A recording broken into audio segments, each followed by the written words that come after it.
Hello everyone, welcome to GT Time. I'm your moderator, Kyle Bossman, and joining us as always is our uniquely talented and knowledgeable panel, including Brandon Jones. Hi, Kyle. Daniel Bloodworth. We're also uniquely unknowledgeable and intelligent about some things.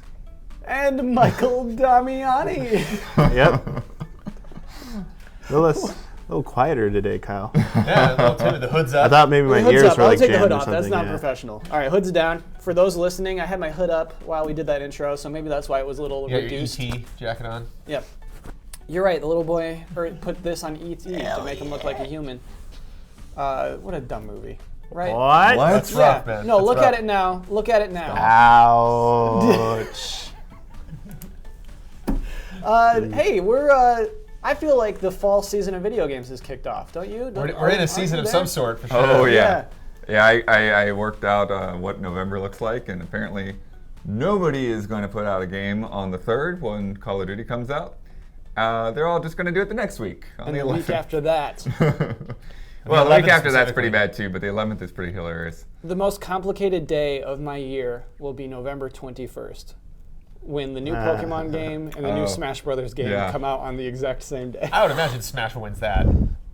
It does. That's the sucky thing, you know. Because you can have like an intimate relationship with the new Pokemon game. Like that Pokemon game is between you and that game. Yeah. You know, like you might talk about strategy with other people, whereas like you're gonna want to get in on that Smash party right away. Yeah. Anyone crazy enough to take this bet? Okay, well, bring it on. Bet. I'm pretty crazy. You're gonna side with me though, Kyle. I already know. Pokemon is gonna sell more than Smash Brothers Wii U in November. Wow, interesting. I'm Yeah, gonna say it no, won't. it won't. I say well. Okay. I think you're crazy, Kyle. I'm You gonna say. should be careful I'm here. Gonna say Smash Last time you Brothers lost a bet, you had to review a game. Yeah, we still have Hello Kitty Racing on that November list on the 11th. I'm not gonna review Hello Kitty Racing.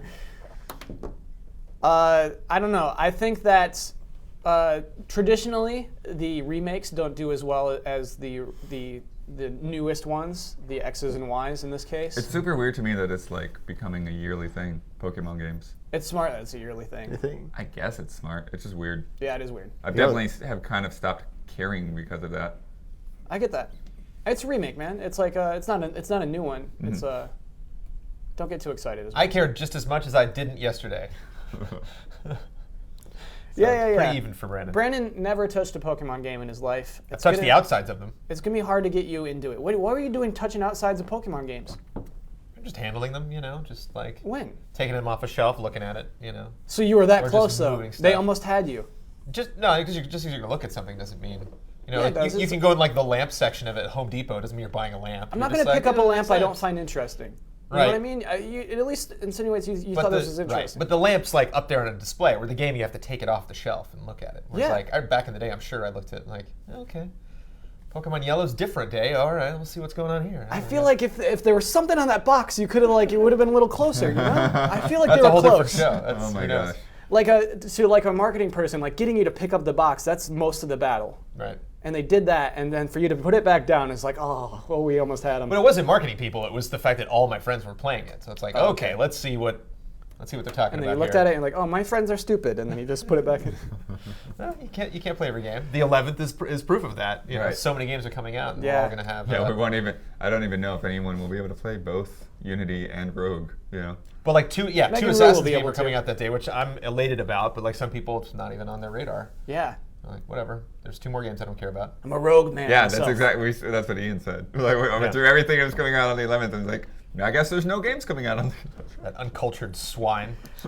So let's do a clarification, our corrections and clarifications this week. Last week, start the music, please. Last week, we were talking about the 3DS themes, and we weren't sure if they would be coming to the old 3DSs. They certainly will and have. Yeah, there's a Zelda theme today or something like that. Not Damiani today. downloaded It it. was like, when was it?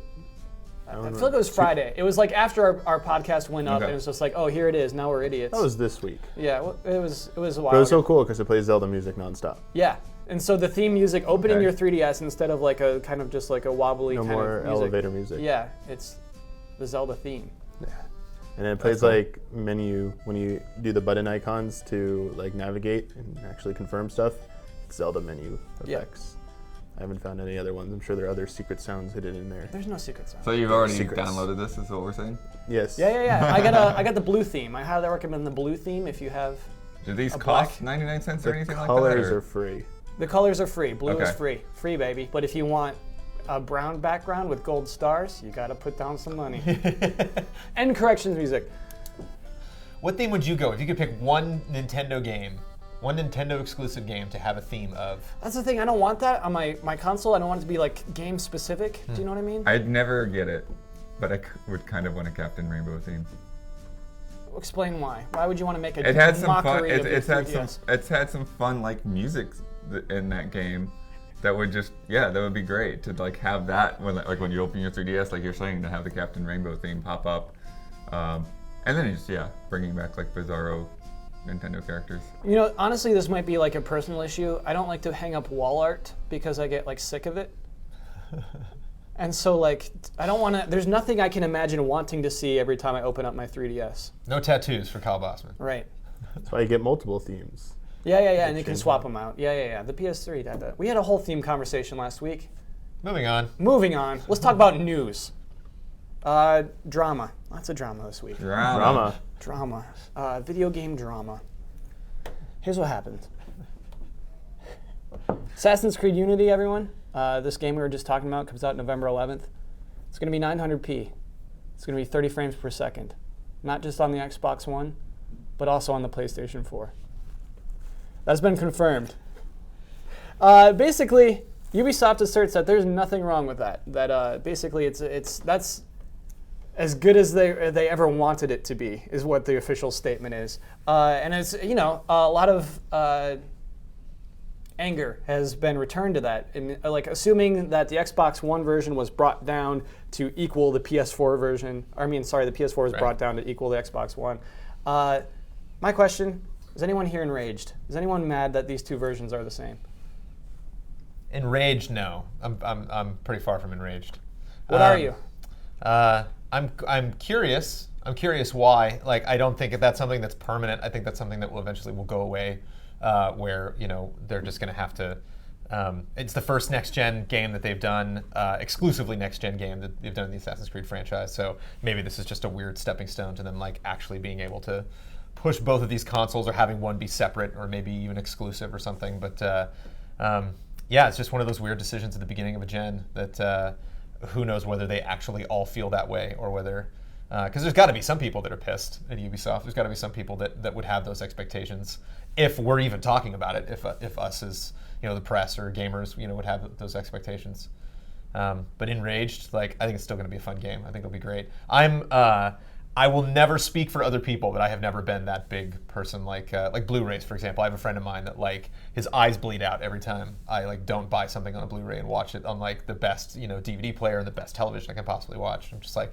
It was cool. Captain America was neat. I didn't need to see it IMAX. I didn't, but I have friends that doesn't, it's like, why wouldn't you absolutely every single time strive to have the absolute best experience you could? And it's like, because that sounds stressful to me. I don't know. Sounds like it would be stressful to be that enraged, for it to take up your whole day of just seething. And it's like, I'm just going to enjoy Unity and it'll be fun. And whatever weird decision they made, they'll have to sleep with it, It definitely we'll see is. if it affects sales. I don't know. Stressful is fair. It is stressful to be enraged about that. Blood, what's your feeling? Are you stressed? I'm not stressed. I think, the way that the statement or whatever that went around was worded is weird. This idea of doing it to not cause drama or whatever. Right. Maybe I should get on that quote, because who was it? It was Pontbriand. Vincent Pontbriand, senior producer, said that the reason they're equal isn't because it'd be faster, isn't because it would be cheaper, but simply to avoid debates and stuff. Yeah, that seems like a dumb reason, and I kind of It's don't. absolutely a dumb reason. I kind of don't buy it either. Like I feel like it was probably just more efficient on the workflow. It is. It absolutely is more efficient on Yeah. workflow, right? I'm not sure. Okay. But anyways, but yeah, I guess it's weird because like they sold the last gen on the 1080p Dream or whatever, and it's still not something that's been standardized. It's like an output, like you're rendering games in a basically non-native output resolution, right? Because it's like you're rendering it, but then you're upscaling it to 1080p, And so that's where the weirdness comes in. It's like, why is it? It's like, yeah, why is it such a marketed thing if it's not going to be a standard thing? So it's a weird. No, talk more situation. about the 1080p dream. Do you feel like that has been marketed? Do you feel like that's been like a thing? Oh yeah, obviously. I mean, it's something that's Sony was really pushing when the PS3 came out or was coming out, and as we've known over the years, very few games have actually hit that especially on the PS3, and even now on the PS4 and the Xbox One, there's not that many that are actually doing 1080p. So. I didn't realize this until I was going through the library that for a long time they've actually put it on the back of the resolution box. on the back of boxes, Yeah. and I absolutely ignored it for most of my entire life. But it's not that's not actually the whatever the resolution that they're actually running the game at. Again, they're just upscaling it most of the time. So most of them are going to say 1080p anyway? Yeah, well, what was it? Halo 3, they said they found it was like 540p or something like that, back in the day. No, that's really interesting. That would have been a juicy subject of that week's GT time. Wouldn't you want 540? debates though? Like, wouldn't you want people Yes. to debate like what? Well, that's the console's thing, better? though. It's just caused Debates more and debates. stuff. Like, I love debates That's and pretty stuff. rad. Kyle It's Bossman like- thought it was Yeah. worthy of putting on 2 shows this week. If somebody's arguing about your game and like making headlines, they're like, "Oh, here's another thing we want to talk about," in regards to Assassin's Creed Unity. It's like, great, keep talking about it. Yeah. because But that's never negatively going to come back. It's like, oh, it looks better on PS4. Shame on you, Ubisoft. What? That's never going to come back to them. Yeah. It's just going to come back to Microsoft or Sony. At the same time, though, I'm kind of in Brandon's boat. It's where it's like I don't have a huge TV. I think that a lot of times games tend to look better on a smaller monitor anyway. So I have a 20-something inch monitor because I'm not that far away from where where I sit and my monitor aren't that far away from each other. Do you at least So put for on me, headphones? like a lot of the times, there's not like this huge disparity between higher resolutions and lower resolutions unless. Actually, I do notice it like if I drop it down on a PC game for sure. It looks blurrier. Do you at least put on headphones when you're this close to your 21-inch monitor? I have a surround sound. Oh, cool. Yeah. That's really funny to have a surround sound for a 21-inch monitor. I don't think it's exactly 21. I think it might be a little bit more than that, but I don't remember off the top of my head. But still, Yeah. it's a good monitor, and it's like I see a lot of people that have these big TVs that are like they've got crappy color and all that kind of thing. So, or like we have this huge one here that we use for live streaming, and it's like the live stream probably looks fine for everyone, but I'm like, man, this is just not quite right in terms of the contrast and everything. No, that to me is interesting because those things do fly over my head, contrast and color, and I think my TV settings are stupid. I think what a lot of people do is the one where the phrase "crush the blacks." You know what I mean? Oh yeah. We go into that mode of our TVs and we're like, oh, this looks good. It's like you were ruining the color. You were ruining what image is being sent to you. I feel like that happens. I feel like I'm one of those idiots. Damiani, do you think there are a lot of idiots like me out there? I think the safe answer is yes. Sure. Okay. I think that's safe to bet.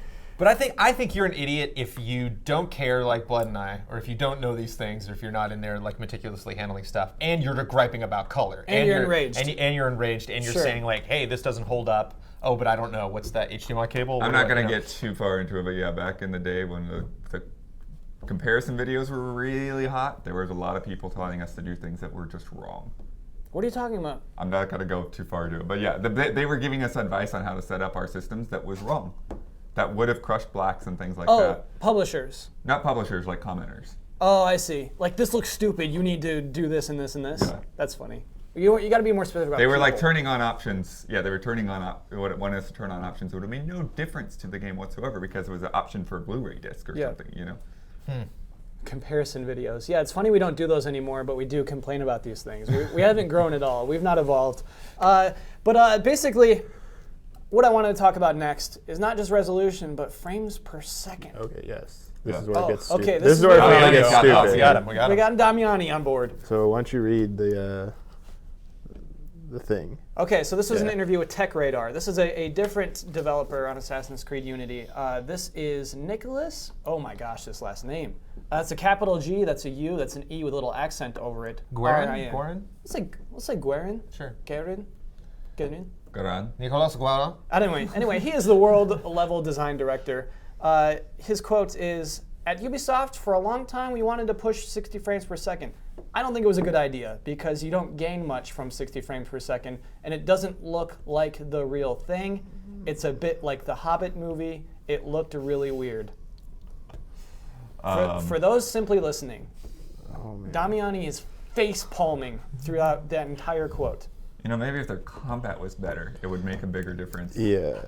Ouch! So, not only can the average person tell the difference between 30 and 60 frames in a game, like it's very easy. For any game that relies on any kind of actual like action, it makes a difference. And this is the type of crap that like I hate hearing, where it's a more cinematic look. Like, yeah, that's cool, but you're not making movies, you're making games. And it matters to me if it runs in 60 frames, and whether it's variable or if it's like locked, like a perfect, 60 frames a second. And just look back at what happened with DMC. That stupid quote where like the look and feel of 60, but it's really 30 frames a second, and then people got outraged. Yeah, it's from DMC. Okay. And then what the PC version came out, and it looks so much better. Yeah, and then like the PC version runs at 60 frames. Like, hey, look, it looks like normal Devil May Cry now. I was like, okay, cool. Like, where is this? Oh, cool, cinematic. Like games where like you have to move cameras around a lot, where like it's like fast action, where it's fast inputs. It matters when it's only 30 frames and you're not like getting, for people who can actually like see it, which is a lot of people, it makes it really frustrating. And it throws me off. Like playing, a good example, because it's probably the only game I actively play where I feel like I'm qualified to say it matters enough, sadly, is Final Fantasy XIV. When I was on my old rig and it was running at 30 frames a second, and it would like drop down to that, it fucking sucked. It was terrible. Like it would actually affect my play on some of like the raid stuff. I was like, this is weird to me. Like, yeah, it looks like I'm watching like a movie now because it's like smooth, like, or it's not smooth. It's just like, that cinematic look. But when it went back up to 60 frames, like, yes, thank you. This is normal. Like, it's moving at normal speed to me. So for me personally, 60 frames is normal now. And if you go back and play like the old games, like old NES games, you know how people whine about capture now, like the whole like flicker, like you don't see stuff? Yeah. It's because games were back then were even running at like 60 frames a second. Can you be more specific about what has changed in Final Fantasy XIV now that you're at 60? Like performance-wise, towards the end of the life of my last different? Computer, it wouldn't run the game at 60 frames constantly anymore. I don't know, the graphics card was dying. But I mean, inside the game, how did it affect you? Like dodging and like movement and stuff. Yeah. Like it was just like when I have to rotate the camera a lot, I don't use a mouse and keyboard. I use the controller, so the right analog stick. It just didn't seem like it's still the same speed, but like it was just off enough to me that it affected precision. To kind of give you an example of how those kind of visual timings can be. What game? It was one of the Ninja Gaiden games where the developer had come into the GT office, and for whatever reason we had it was a professional level monitor, but for whatever reason the monitor had a lot of like lag or whatever processing and stuff on it. The developer could not play Ninja Gaiden correctly on that monitor because there was just too much of a delay in the picture. So what happened? We had a monitor. It wasn't going to work. Cool. But conversely, I think if you can't actually hit a good 60 frames per second, I do think that locking at 30 is better. Both Forza and DriveClub, they've got like locked down 30 frames per second without any dips. And there have been people that have been mistaking it for 60 just because it's solid and it's not jumping back and forth. And with Assassin's Creed, especially the last two Assassin's Creed games, 3 and 4, they've had variable frame rates, and I've gone to places where like I climb up a tree or in the mast of a ship or something, and all of a sudden I'm like, oh, it's 60 frames per second. This is cool, and then like it just goes away and gets all. Suddenly there's too much on screen. Yeah, you're right. That it can be jarring, I guess. Yeah, when it's jumping back and forth, and like even the Tomb Raider Definitive Edition, I don't think it ever even went down to 30, but because it was going back and forth between like 40 something and 60, it was I was seeing those like changes in the frame rate. So list of priorities. Locked 60, that's ideal. Locked 30 would be, okay, we'll deal with this. And then unlocked 60 is even worse than locked 30. I think, I mean, it depends on the game. It depends on how often, like how much it's dipping, basically. Like Infamous Second Son does try to go 60 and it'll dip below. You can lock it to 30 now in one of the options they added. Would you do that? But because it's still generally stable, I don't lock it at 30. I prefer to have it on 60. So it's weird. It's a judgment call for sure. I also want to speak for a second just about like the product that you're doing. Like it's interesting that he brings up Hobbit because like I didn't have a problem with the tech because there were some gorgeous moments in that movie, so watching it at 60 frames per second. But to me, it was bizarre it being, you know, them eating like potatoes off a wooden table, and it's like the wooden table's just, you know, it's like, oh, look at that hard wooden table, and it's like it's weird that it's such an old-timey kind of movie, and yet we're focusing so much on this brand new like, you know, technology. Whereas if I saw something like Tron Legacy or the new Star Wars movie, there's something where it was like ships or metal or something that was like more tech-based, and it would seem less like a huge, you know, thing that you're asking me to do to embrace this new technology, but looking at like huge beards and cloth, and it was just like there's just the wrong type of movie I thought to advertise this new tech. And I think there's a big difference between something like Assassin's Creed Unity and Devil May Cry or Final Fantasy. I think something that's, you know, especially like has like just the Japanese style with like tons of colors, very shiny, very glossy, definitely looks way better at 60. But something like hyper realistic looks a little weird, kind of like the uncanny valley I felt in Alien whenever I dealt with actual people. It's like, wow, the environment looks great, but like I can't, like you look too good, because it like makes me, it just takes me out of it. So I wonder if that's what he's saying, why it looked weird, because he's like, it just takes me out of the 1700s. Like we're trying to take you back to this really gritty world. That is kind of an interesting and when we thought, put this because huge gloss like on the grit, order, it doesn't the match. order is putting a lot of effort into putting film grain and vignette and all this kind of stuff on the image to make it look more like a film.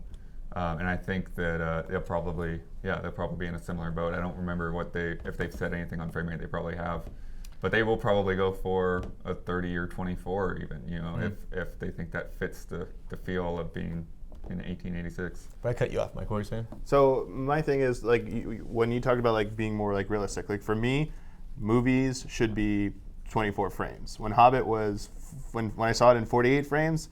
It just looked like seeing reality. Like we're talking right here, it looked like this. I'm like, that's not, when I go to see a film, the aesthetic, I want it to look like a film because I'm going to see a film. And historically, for majority of film's life, it's been 24 frames. So I was like, all right, this is normal to me. But then when I saw Hobbit in 48, I was like, this looks so wrong. It took 30 minutes to get used to it. And then after another 20 minutes, I just had like a headache. I was like, no, this is not what I want. Like, this is starting to look like a video game to me. I was like, no, like, it's moving too fluidly. Like, go back to how, like, the cinema style was. I like that. With, like, games, if you're going to actually make a cinematic game where it's not action-driven, it's more of, like, a story-based game where you're not doing a lot of, like, heavy action sequences. It's mostly just, like, I don't know, I'm trying to think of a good example. Like, maybe, like, Walking Dead. Like, those games. I don't feel those games need to run at 60 frames a second. Those games, if you know, they're fine because you're not really playing that much. You're mostly playing it for the story, and that game doesn't necessarily benefit, I think, from being a higher frame rate. But the majority of games which are action based, where you have a lot of like input and a lot of movement, I think it's like a necessity. And like starting from the like for most of us who started on like NES or Super Nintendo, like that's what we're used to seeing. It was like, you know, like a high frame rate, and it matters more now that we're in 3D. I feel just because. Like with action games and stuff, like the fluid animations like we like to see. We always criticize that in reviews. Like the animation, it looks so fluid. Now, there's a part of it is actually like character animation, and part of it is like the frame rate helping it. And as you said, Daniel, when like the frame rate jumps around too much, I think that's what bugs me the most. Like when it's not locked. Janky. Yeah, when it's not locked, that sucks the most. But like if you can get as close to 60 and like hover in there like from the 55 to like 60 range, I'd rather have that than locked 30. But if you're like going all over the place, like if you're dipping down close to 30 again, it's like just, you know, give me the option. But I guess I wish I had more developer insight to explain why it's so difficult on some of these games to hit 60 frames like locked. And like to play devil's advocate, there's a lot of stuff going on in Unity. There are a lot of people walking around. Like that is something that I definitely want people to notice, that you know, going through this, just actually noticing, not just like, oh, they just flunked a lot of people in here. It's like, some of these people are watching this show and directly commenting on the stuff that's happening. Like they're just watching the beheadings. These other people are all having a conversation over here, and you can hear them in French and put subtitles and like follow what they're saying. And that was primarily Vincent Pontrian's defense. Is like, hey, the AI is crushing it right now. Yeah. And like, you know, I think he said we could do 100 frames per second if there was no AI and it was just graphics. But you know, we want brains. We want artificial brains walking around. So I don't think they're making it like they might not be making a blanket statement for like, this is Ubisoft policy, but like in the case of this, historical game where we're trying to take you back in time and make you believe that you're in this world, making it super hyper realistic might not be the ticket to pulling you in, to really making you feel immersed. Yeah, it's weird. I think it makes a good glossy looking pretty video game, but it might not work for that style. The only thing I'll just add to that is just the only reason I think some people get worked up when it comes to frame rates is when these like games eventually get ported to PC, which is supposed to be where they're supposed to look the best. They come out, they're not at 60 frames, and then someone like Durante comes out and does like a Dark Souls patch, and all of a sudden it's like at a smooth 60 like that. It wasn't like that. There's a little bit more work to it than people made it out to be. Yeah. But someone was able to do it, and people then look back at developers like, you are a business, you have a development team. How did you not do this? But dedicated people who wanted to see it were able to get it up and running at that. I think that's where some of the kind of the misunderstanding, kind of like the resentment towards developers when they don't hit that 60 frames, especially when it comes to PC games. Yeah, it is. I think it's honestly that balance of how much will this cost us and how much will this make us. And I think the sad reality is it won't make them a lot of money to make all that effort to go from 30 to 60. Because I bet the guy worked really hard on that, and you have to wonder, like, how much would it have cost if that guy who made that patch had worked there and done something other than do that, like. They should all pay for Durante. Everyone should hire Durante for sure. Yeah, just consultation firm. Yeah, make a billion. I can't even imagine those metrics of like, will our game review better if it's 60 as opposed to 30? Will that review affect sales? It's all a mess. And they're officially saying it doesn't matter to us. It's like they're trying to get that in everyone's heads. They're just not it just doesn't saying, matter. It's fine. 30's fine. I guess I would love it if they said 30 is fine, it doesn't matter to us. What they're saying is 30 is better. And I think that's where it's like a little like, hold on. I don't know. Basically, I think that we like films to look like films because all of the films we've seen have been 24. Do you know what I mean? And I think we have some sort of expectation of what a film looks like. And so, I don't know. I definitely don't like when the TVs do that weird thing, like the new TVs. 120 hertz. Oh, yeah. Yeah, where they like try to like make the films look like that or whatever. It's like, what are you even doing? But I think our grandkids are going to be fine with it. If they start watching it that way, exactly, they probably will. Yeah.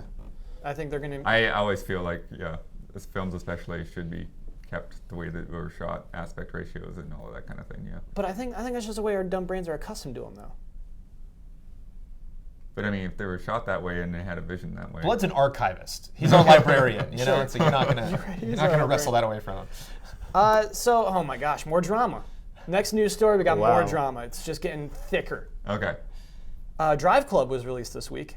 The intent with DriveClub was to release a full version of the game and a PlayStation Plus version of the game, which was promised to launch with the PlayStation 4. You'll get a free version of DriveClub when this console comes out. So here we are, 11 months later.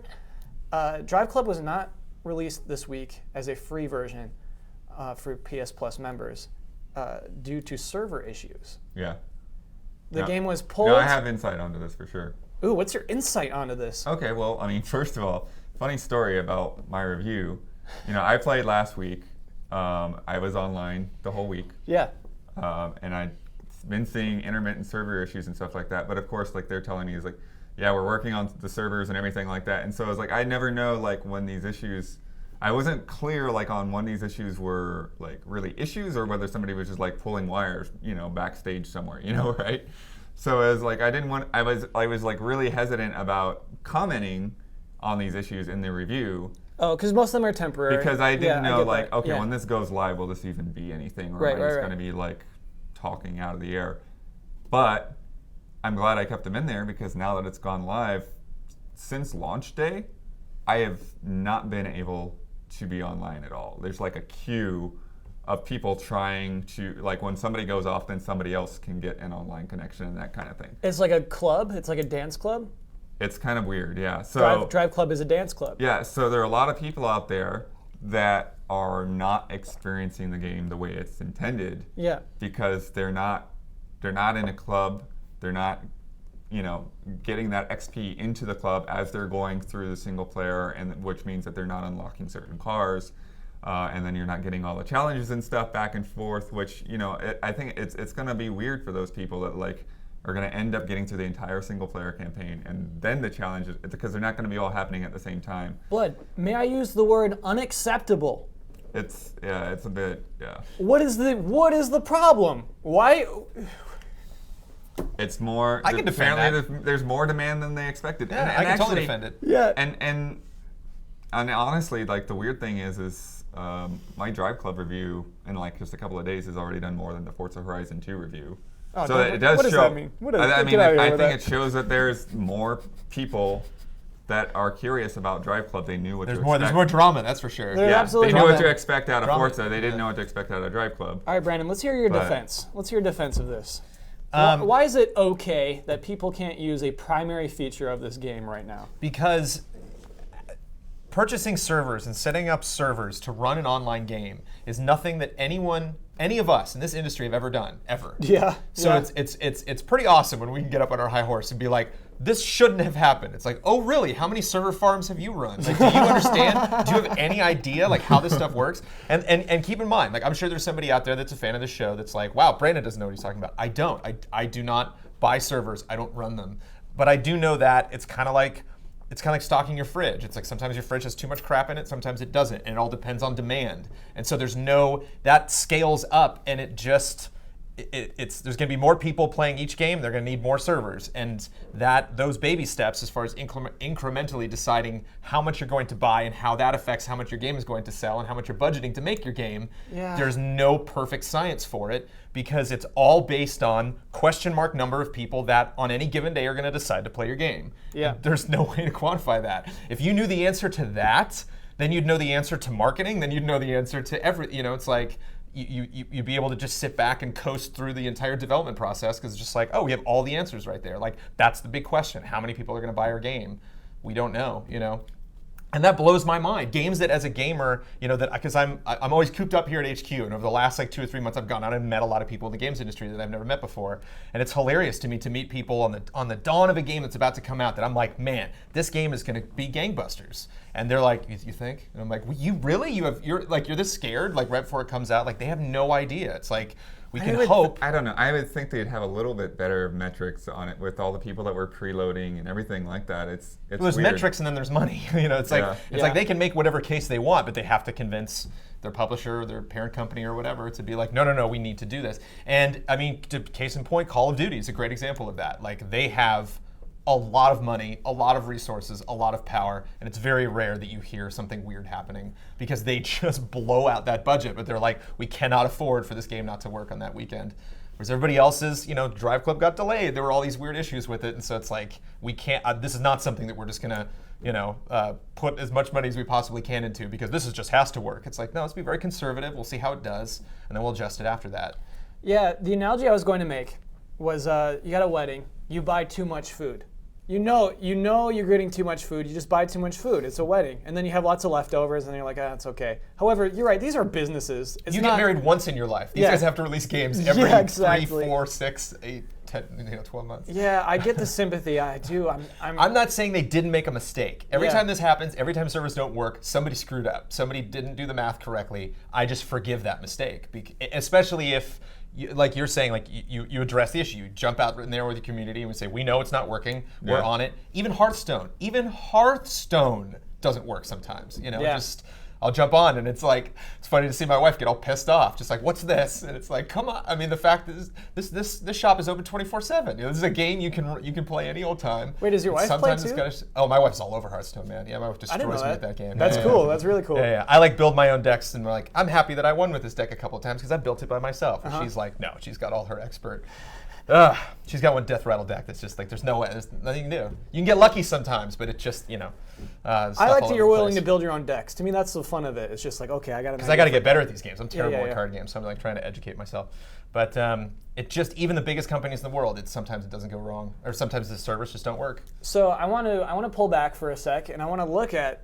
Let's talk about Sony right now. Let's talk about Sony's fall, Sony's exclusives. We have DriveClub, and we have Little Big Planet 3. It's not like those aren't huge games. They're not. It doesn't feel. I mean, like I said, I think that. I mean, I'm curious to see what DriveClub's numbers will be like because I feel like there's a lot of like it seems like there's more demand than they expected Exactly. from this. It kind of seems like But they at didn't the think it same would be a time, huge like game. you have this like really divisive reactions to it in terms of like the other reviewers. Like there are people that went really low and like that's like not even reality to me. Right. Like, 5 out of 10, no 5 soul. out of 10, 6 out of 10. Yeah. I'm like, are you kidding me? Like you guys, a ton of those people rated Split Second higher than I did, and I'm like, that has way less stuff in it than DriveClub, and it got boring fast. Split But- Second has soul, Mr. Bloodworth. It did, but after half the campaign, it got repetitive. But You're a true reviewer. I really appreciate that. but man, yeah, it's just it's disappointing that like a key part of the reason it was delayed was to make all of the social stuff work, and it's not working. I'm sure they're crushed. I'm sure they're Yeah. very unhappy about it not working. But probably excited about all the money coming in Yeah. from But sales. then Little Big Planet 3. Does anyone care? I do care. I mean, I hope it's good. Hugh Laurie was just but- announced as a voice actor this week. Oh, that's cool. There's another mini news story, a sub news story. I think that's pretty cool. But exactly, who cares about that game?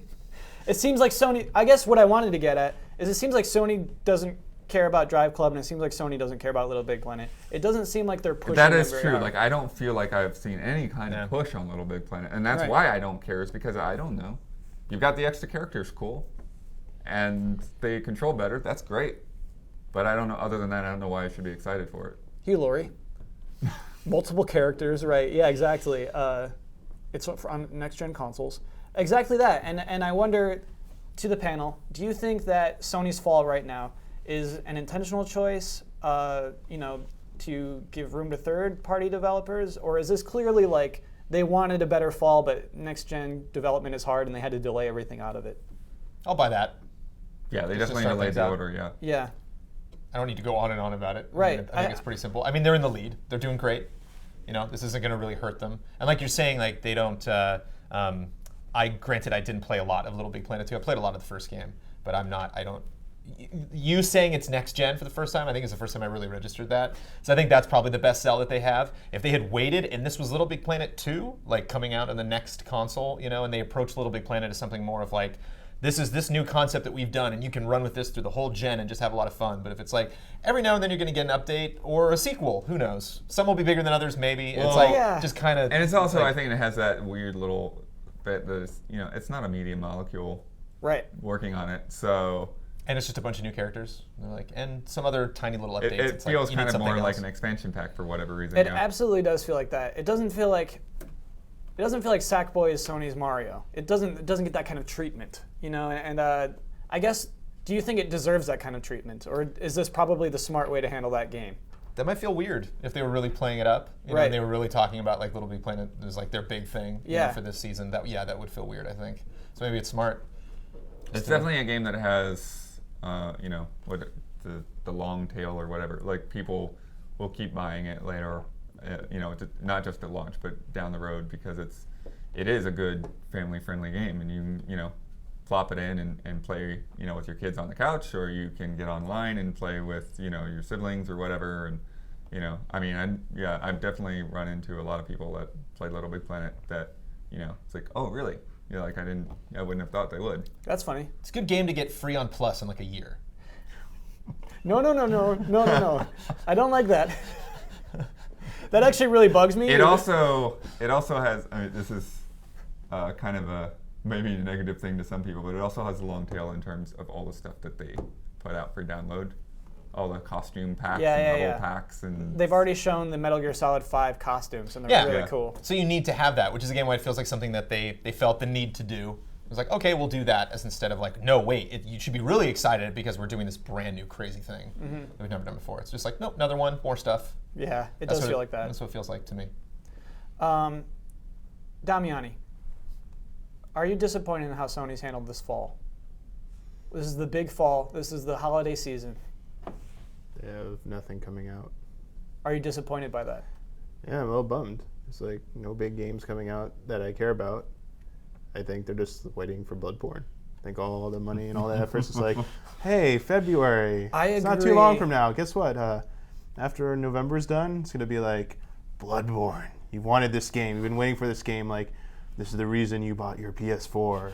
It's time. Like, get hyped. Start celebrating You'll Yeah. be playing this game for like the next year nonstop. I hope the promotion hits hard when it's. I think they Bloodborne are. time. Like that's the game that like that's the big game that like they always like headline. It seems like with all their like press conferences now. It's like this is the one you've been waiting for. It's like we all think it's Last Guardian, and all of a sudden it's Bloodborne. It's like, all right, that's pretty awesome, but that's how they view it. Sony views this as like, hey guys, this is huge. This is our Zelda. This is our Call of Duty. Like, come and get it. Like, this is gonna be awesome. Come and get it. Yeah. It's not our little forget about that thing. That's a silly little Yeah. kids game. We love Bloodborne. Look where that thing's gone from Or like Zelda, yeah, Demon exactly. Souls over, with a different publisher Yeah. in here to like now it's Dark Souls and then to Bloodborne. It's like the evolution of the popularity of that game in such a like 4 or 5 year time span.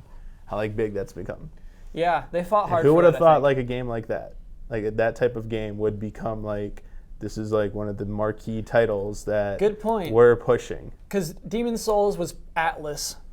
It was Well, way. no, it was was localized. Localized. Yeah. but it was- They did it, but it was Sony in Sony's, Japan. yeah. Yeah. But like Sony didn't care to publish Oh it. here. yeah, That's that true. was basically the message with, Yeah. with Demon Souls. But like Atlas, I think a little bit of credit does go to Atlas, especially in the West, for like pushing that game. And like yeah. it took off and became like I think up until a certain point their best-selling game they published in North America. Cool. And yeah, and all of a sudden when Dark Souls came around, people were like, wait, this is like the next sequel to that Demon Souls game I kept hearing about, and it just like built from there. It's like wow. I do feel a little bad that like Atlas got like not much they could do because they were just like a publisher, but man. It's like a small record label. Now You it's just Bloodborne. gotta roll with it. You can't. Like 5 years from now, you'll be like, remember those like Dark Souls? They're gonna be like a footnote to like the Bloodborne series. Like Bloodborne's gonna be like the giant AAA series. Remember those days when we just played like the Souls games and stuff, and when Souls was cool. Now like we're on Bloodborne 2, like Medieval Warfare. That Yeah. series really went south fast. that series. I mean, it is interesting. Like when we think of Destiny, we think of that as the beginning of a series. With Bloodborne, I think of Bloodborne isolated as its own game. But you're right, that's a series. Are we going to still get more Souls games? I think though absolutely. Bloodborne's happening? I think Bandai Namco wants them so bad. You know what I Okay. mean? They're working well for them. So yeah, I bet those two will continue on separately. Every other year, the Treyarch develops Souls. Yeah.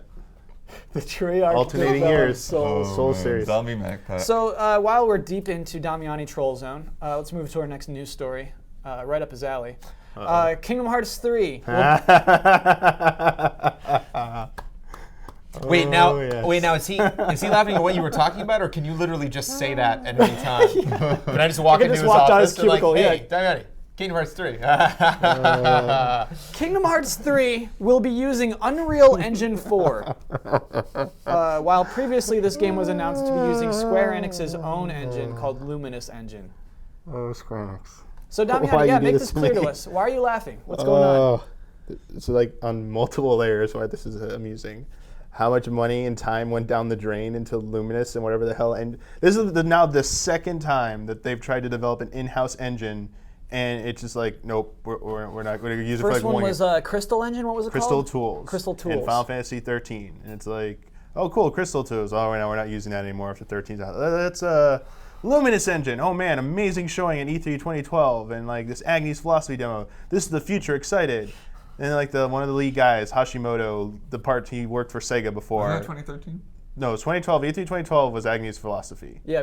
Yeah, it was E3 Definitely 2012. 2 years ago, yeah. And then, so Okay. Hashimoto, this guy from Sega who actually worked on one of the Sonic engines for like Sonic Unleashed, I believe. Dude, that's a beautiful game. You know I love Sonic Unleashed. He moved over to that team, but like interviewing that guy, very candid, understood Final Fantasy games were taking too long. Like 13's development was trash. Like should not have taken that long. I had a lot of faith, and like at the time, they led into like Bravely Default, they led into A Realm Reborn, and all of a sudden, like that guy departs from the team, and then there's rumblings that there's issues with Luminous Engine, and then Final Fantasy 15 was announced or unveiled. It's like, wow, man, things are going really well. Like forget this stuff like going wrong over there. Well, actually, 15 was announced first, then the guy departed earlier this year. Yeah. But like they had all this build up, and all of a sudden, the wheels started coming off. It's like, hey, the guy departs from the team. We didn't see anything of Final Fantasy 15 at E3. Oh, Kingdom Hearts 3 got a little like story VO thing at the end of the like 2.5 trailer. It's like, well, okay, what happened? Where's all these games? And at TGS, it's like, hey, it's back. Here's like gameplay, but like it looks sweet. But Nomura's not on it anymore. It's Tabata taking over, and this happened this happened a while ago actually.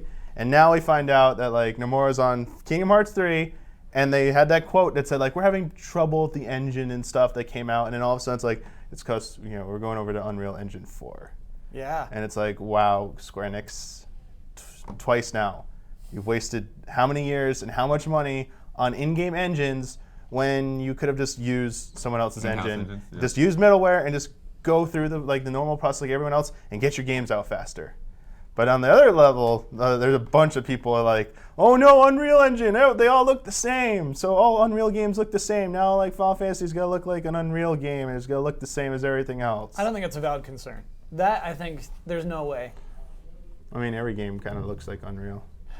No, I blame art directors for that. When you look at like Yeah. how solid the art direction is in those two series, Final Fantasy and Kingdom Hearts, they're so distinct that I don't think. You just have to go through like the list of games that have used like Unreal in the past. Like there are games that clearly buck the.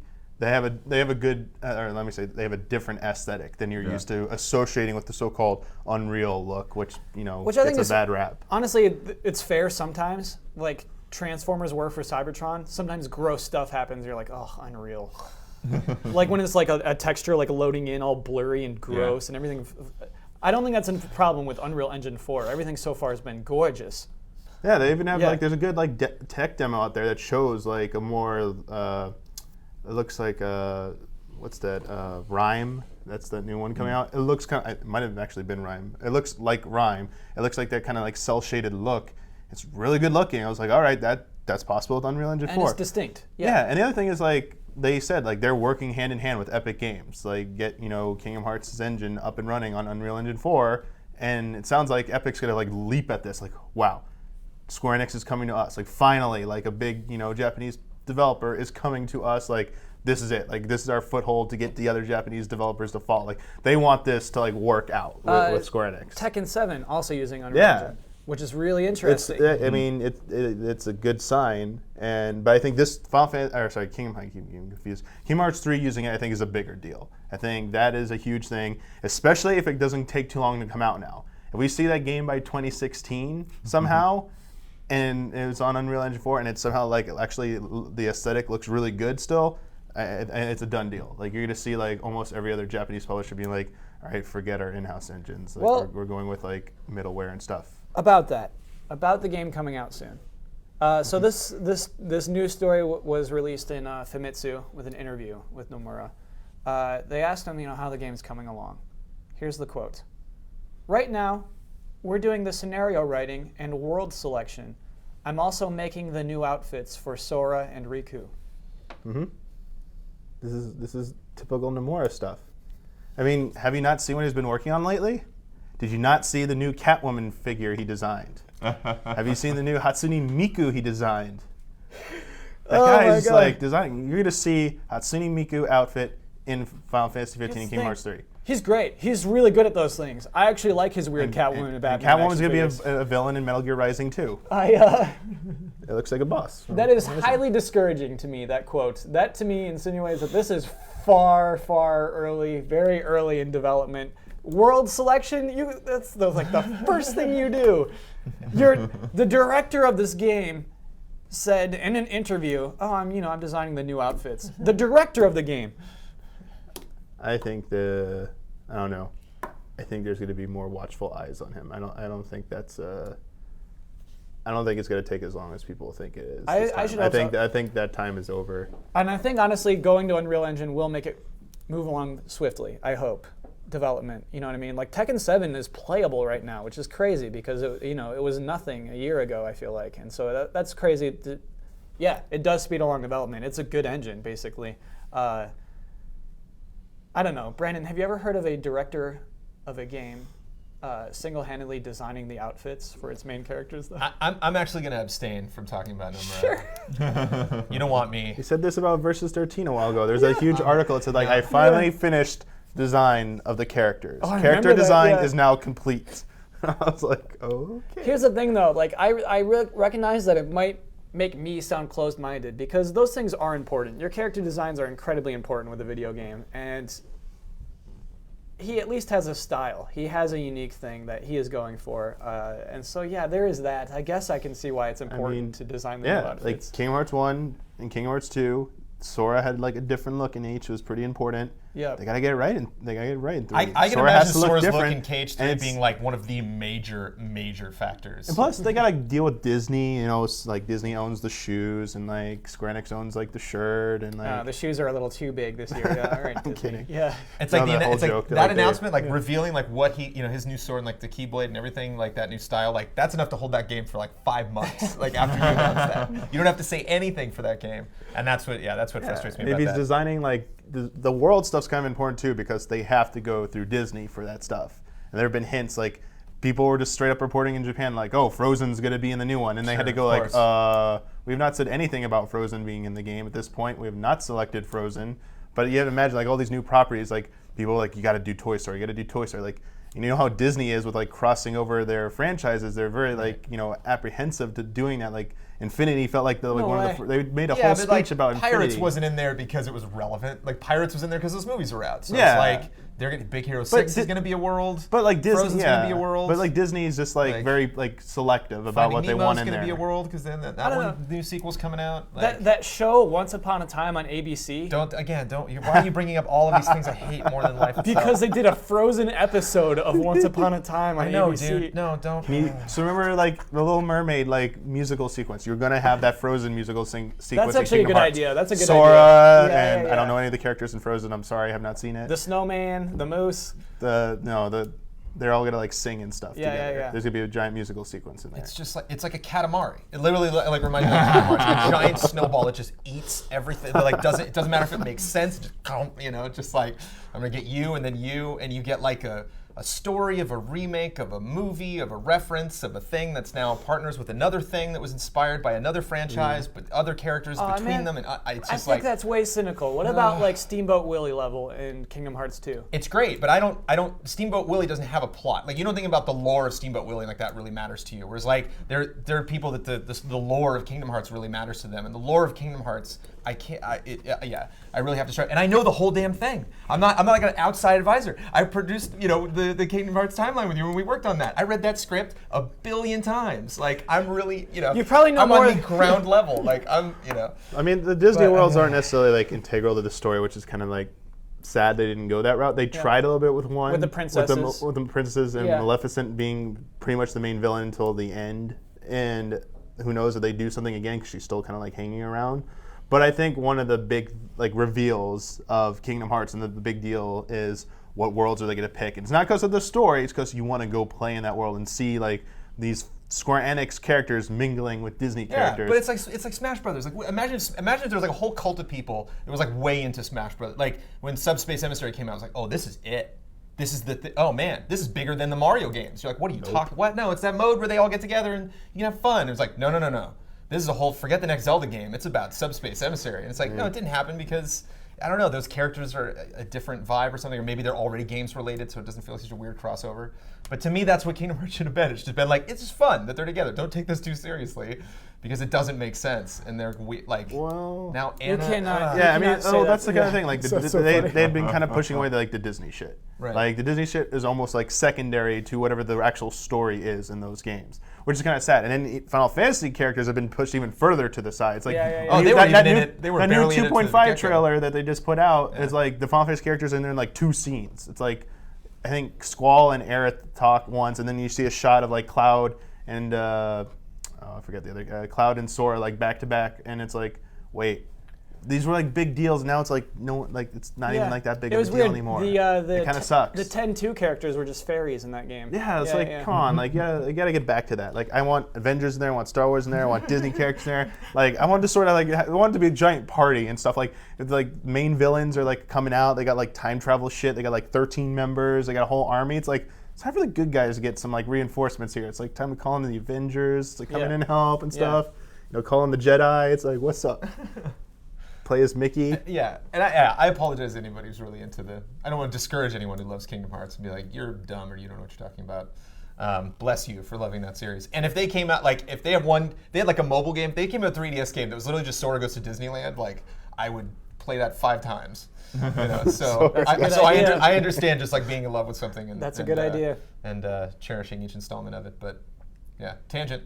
Tangent. Okay, that is all of our news for this week. We always end on a tangent. But you didn't talk too much about that, though.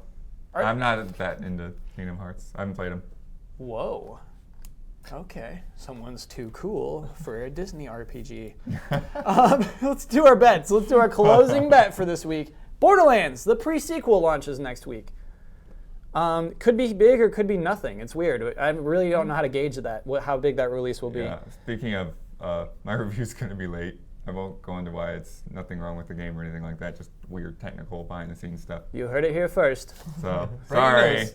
Partly my fault. Partly not under my control. Blood's a slacker. You heard it here first. This is one of my favorite questions to ask as a bet. What is the runtime of the launch trailer? Of what? Borderlands, the pre-sequel. Okay. Damiani, you may choose whether to go first or last. I'll go last. Okay. Mr. Bloodworth. 3 minutes and 2 seconds. Okay. I love those 2 seconds.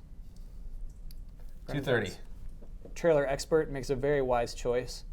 I think trailers are trending down. I'm going to say 1 minute, 50 seconds. Oof.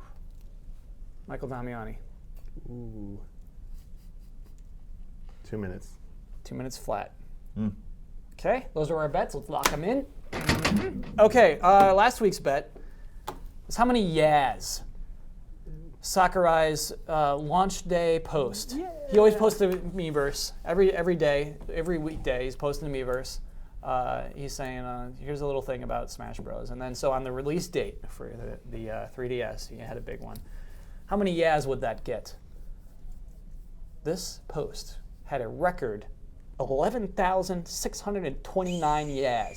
Yeah. That's a lot of Yaz. That's a high above average. And as a result of that, one of my least favorite things happened. Michael Damiani won a bet by using the number 7.8. He bet 7,800. That was our highest bet. Michael Damiani, you won that bet. Should probably reveal.